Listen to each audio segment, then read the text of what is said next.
And Mr. DeGroff, our guest speaker, it's all yours, sir.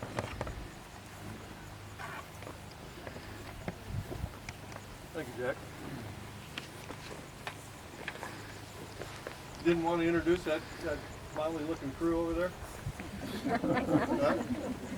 No? They all know who they are, right? They know who they are. Some I know, some I don't.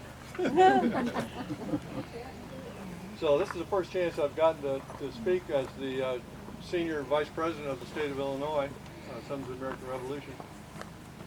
I was State Secretary for the last 7 years, and I reached my level of incompetence, so they promoted me.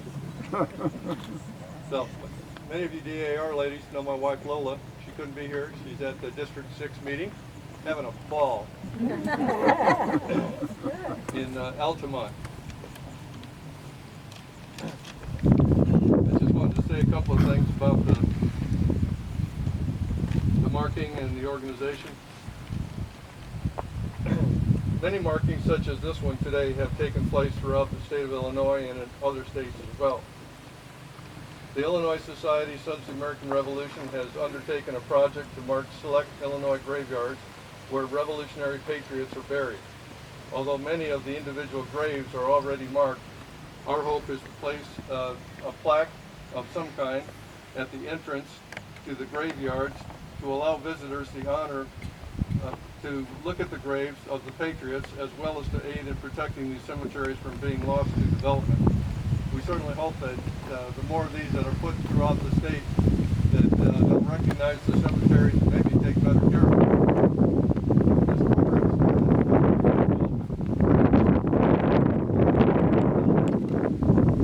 And the fund was set aside for programs like this to help the states in the individual chapters. Help support them in getting some funding so that they wouldn't have to fight all by themselves. And many of these markers in other chapter areas. In my chapter in Madison County, we have one at the Nix Judy Cemetery where six Revolutionary soldiers are buried, and we have many others in many other parts of the state that are either in the process of going up or going in, or people are thinking about what they can do with them. So National SAR has given us individual money for the states, and then the states allocate certain monies to the chapters. So it always helps.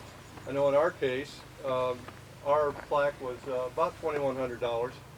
And the state gave us $500, National gave us $1,000, so we only had to raise about $500 or $600, and it made it a whole lot easier to do. And we appreciate all those donations from those folks. And individually, I'm assuming that there were some donations for this particular plaque too. And our donations for ours came from the Rotary and the Boilermakers Union and all kinds of different places. So we appreciate all those people who do donate to our cemetery markers. I would like to read the about the two Revolutionary War veterans that are buried here. Two Revolutionary War soldiers are buried in the northwest corner of this cemetery. John Dameron was born in 1757 in North Cumberland County, Virginia. He enlisted in the Army in 1776, and he served in the 9th Virginia Regiment of the Continental Line. In October 1777, he was taken prisoner in the Battle of Germantown, not Germantown, Illinois, because if you've been there, it's not that big. Upon his release, he was transferred to the 2nd Virginia State Regiment. In 1778, he was listed as sick but present at Valley Forge. He was discharged in 1780. Later, Dameron moved to Creel Springs. Don't pronounce that right. Creel or Creole? Creel. Creel? Creel. I got in trouble in Mattoon Not because I didn't say Mattoon. Oh, they got on me big time. Creel Springs, Franklin County, where he died in 1835. He was married first to Anna Ladd and later to Cynthia Thompson.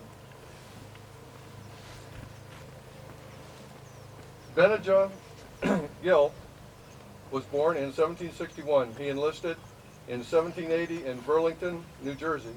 where he was assigned to Colonel Lee's Legion as a dragoon. He traveled by ship to Charleston, South Carolina, where he fought in the Battle of Monk's Corner against Banastre Tarleton's dragoons. Gill fought at the Battle of Guilford Courthouse at Utah Springs, South Carolina. He became ill. Later, he was assigned duties as a scout. Gill was discharged in 1783. He and his wife, Mary Bone, subsequently moved to Franklin County, Illinois, where Gill died in 1843. This marker was made possible by a grant from the George Washington Endowment Fund, Sons of the American Revolution, and contributions from the Illinois Society and Long Knives Chapter, SAR. So on behalf of the Illinois Society, I am pleased that the Long Knives Chapter has taken up the torch to place one of these markers in the Drake Cemetery.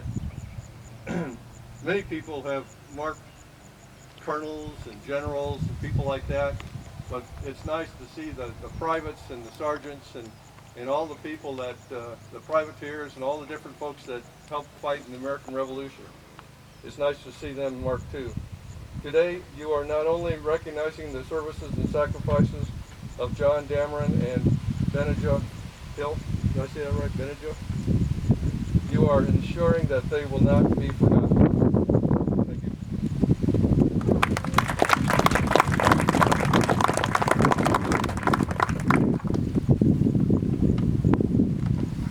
Thank you, Mr. DeGroff. We appreciate it.